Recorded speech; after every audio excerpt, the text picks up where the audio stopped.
அலாவுதீன் நாட்டை காப்பாற்ற போராடும் சாமானிய இளைஞனின் சுவாரஸ்ய கதை தினமும் இரவு 8 மணிக்கு. திருப்பரங்குன்றம் கோவிலுக்கு வந்த பாஜக தேசிய சிறுபான்மையினர் பிரிவு செயலாளர் வேலூர் இப்ராஹிமை காவல்துறையினர் கைது செய்துள்ளனர். இதுகுறித்த கூடுதல் தகவல்களை எமது செய்தியாளர் சத்யகுமார் வழங்கிட கேட்கலாம். சத்யகுமார், வணக்கம். வேலூர் இப்ராஹிமை கைது செய்ய என்ன காரணம்? விரிவான தகவல்கள். நிச்சயமாக திருப்பரங்குன்றம் மலை தொடர்பாக ஏற்கனவே இஸ்லாமிய அமைப்பை சார்ந்த தலைவர்களும் இந்து அமைப்பை சார்ந்த தலைவர்களும் தொடர்ந்து திருப்பரங்குன்றம் நோக்கி வந்து சாமி தரிசனம் தொழுகை நடத்தி வருகின்றனர். இந்த நிலையில் பாஜக தேசிய சிறுபான்மையினர் பிரிவு செயலாளர் வேலூர் இப்ராஹிம் நேற்று முன்தினம் திருப்பரங்குன்றம் மலை மீது உள்ள தர்காவிற்கு செல்வதற்காக வந்து கொண்டிருந்தார். அப்போது காவல்துறையினர் தடுத்து நிறுத்தி அவரை கைது செய்து இரவு அனுப்பி வைக்கப்பட்டனர்.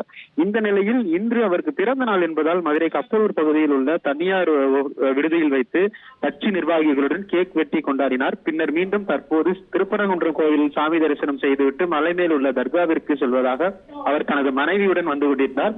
அப்போது தனக்கன்குளம் பகுதியில் வைத்து திருப்பரங்குன்றம் காவல்துறையினர் அவரை கைது செய்துள்ளனர். இதைத் தொடர்ந்து தற்போது தனக்கன்குளம் பகுதியில் உள்ள தனியார் மண்டபத்தில் அவரை அடைத்து வைத்துள்ளனர்.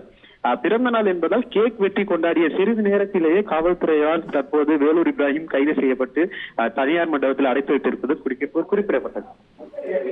நன்றி சத்யகுமார், உங்கள் தகவல்களுக்கு. அலாவுதீன் நாட்டை காப்பாற்ற போராடும் சாமானிய இளைஞனின் சுவாரஸ்ய கதை தினமும் இரவு 8 மணிக்கு.